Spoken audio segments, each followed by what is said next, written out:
Okay, similar polygon 7.2. Two new words that we've got: similar polygons and scale factor. The scale factor is the one that we're going to concentrate on later on in this exercise. Difference between similar and congruent.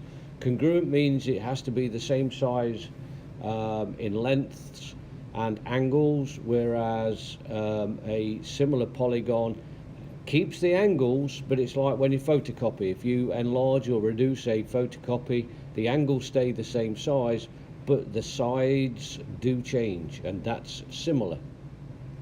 Okay, so here's example one and the concept of it.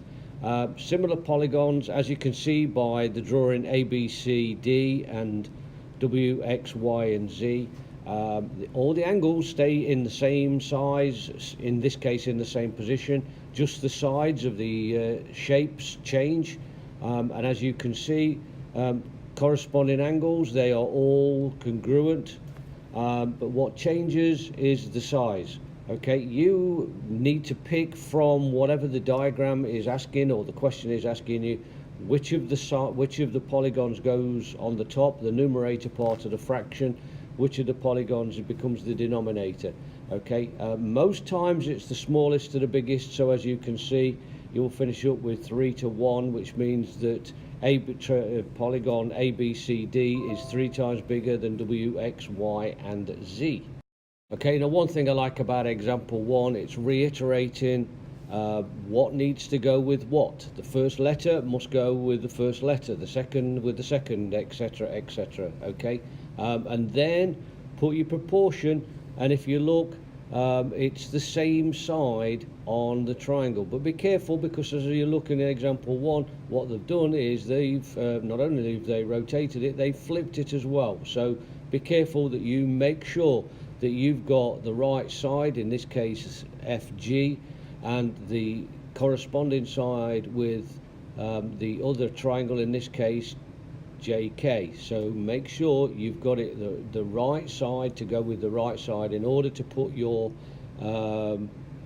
fraction together. Okay, so here's question number one and question number two.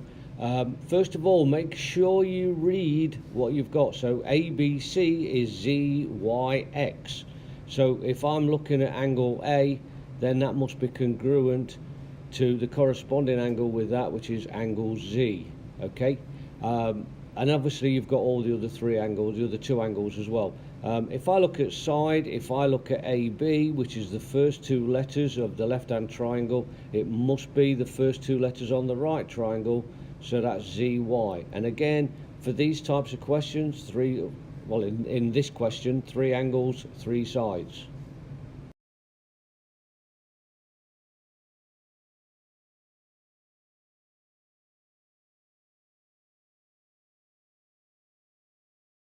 Okay, so let's go and have a look at question number 3. You've got to determine whether each pair of figures is similar. Okay, and if it is, you've got to write the scale factor. If not, what's the reasoning? Well, the simple factor is, if you put it in scale factor and simplify your fractions down, if they are the same, they are similar. If they're not the same, they're not. So let's start with the smaller sides. So in question number 3, you've got 4/9. Can you simplify that? No. So there's the scale factor for the smallest side. What about the biggest side? Does that equal, and I'm putting a question mark there, does that equal 10/18? Well, if we simplify 10/18, that will give you 5/9, not 4/9. Okay, so in this case they do not equal, so the answer is no. Okay, so let's have a look at example 3, and this is what I was talking about earlier on. Okay, so part A says find X. First thing you've got to make sure is that you rotate them, or in this case flip them, so they're the right way around. In fact, this is a rotate and a flip.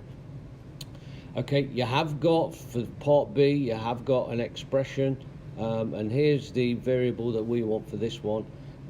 So make sure you've got corresponding parts, or similar parts I should say. Well, as you can see here, what they've done is they've started with the bigger one on the top, which is the numerator, and the smaller one, which is the denominator.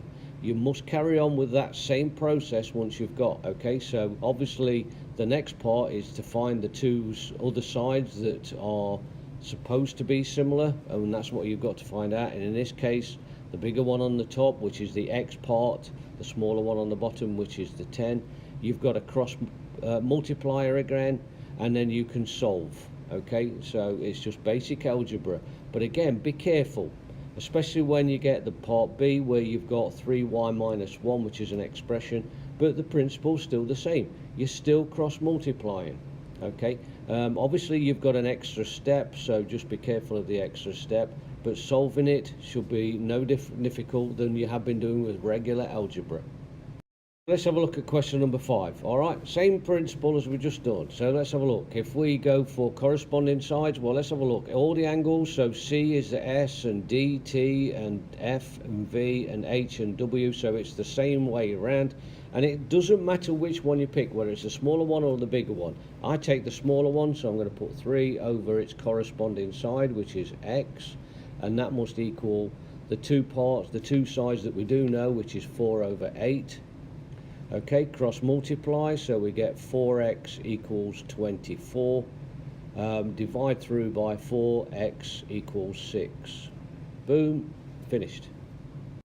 Okay, so here's example number 4, and on the face of it, it doesn't look as if you've got enough information, especially on the smaller one, P, Q, R, S, and T, but you have, and you'll see in a minute. Okay, so let's have a look at the notations. AB is 8, and that's congruent to BC, so you know that that must be 8. CD is 4, and that's congruent to AB, so you know that's 4. Okay, so if I'm starting to find a perimeter first, it's easy to find a perimeter, add them all together, I get 30. Okay, still need the scale factor. Even though we haven't got dimension, well, now you've seen me put the 4 over here between AE. Well, that corresponds with RS, so you know it's 4 over 3. Neither of those could be simplified, so the scale factor of the bigger one to the smaller one is 4 over 3. Okay, let's find the perimeter of the smaller one. The 4 over 3 still comes into play again. What do we know about the bigger one? It's got a perimeter of 30. So once we've found X, we've found the perimeter. So we do exactly the same as we have been doing, cross multiplying and dividing, and you finish up with 22.5 for X, and that is the perimeter. So now you've found both perimeters and the scale factor. Okay, so question number 7. Looks daunting to start off with, because as you can see, it's a blueprint which is obviously scaled down. As you can see, it's 1 inch to 1.75 inches, but the actual length of the balcony is 7 feet. So be careful, because you've got feet and you've got inches. We'll come back to that in a minute. What is the perimeter of the balcony? Well, straight away you already know what the length is. It's 7 feet. Well, you've got the back and the front of the balcony, so you've got 2 times 7 will give you 14 feet. So we've already got part of it. Now we've got to find the rest. Okay, so what proportion do we do? Well, what we're after in theory is, you know that the 7 feet is the connection to the 1.75. What we don't know is what the inch, the width represents. So make sure you put it in the right format. Okay, so the only fraction that we can make out of here is the inches, so I'm going to put 1 over 1.75. okay, but because we've started in inches, we need to continue in inches. Okay, so what we've got to do is change the 7 feet into inches. There are 12 feet in a foot, so we need an 84. Okay, what's the missing part? Well, the missing part is the width, so we need to put X on the top and the 84 on the bottom. Cross multiply, so you've got 1.75x will equal 84, and if you divide by 84 by 1.75, you actually finish up with x equals 48. We're still talking inches at the moment, okay, and we do know there are 12 inches in a foot, so that must equal 4 feet. Okay, and again, you've got 2 sides of it, so we need to do 2 times 4, which will give us 8 feet. So we've now got the width of the balcony is 8 feet, and if you add both of those together, we finish up with a total perimeter of 22 feet. Okay, so be careful questions like this where you've got two different units. Make sure you simplify it into one unit. Either change 1 inch and 1.75 inches into feet, or change the feet into inches. But again, make sure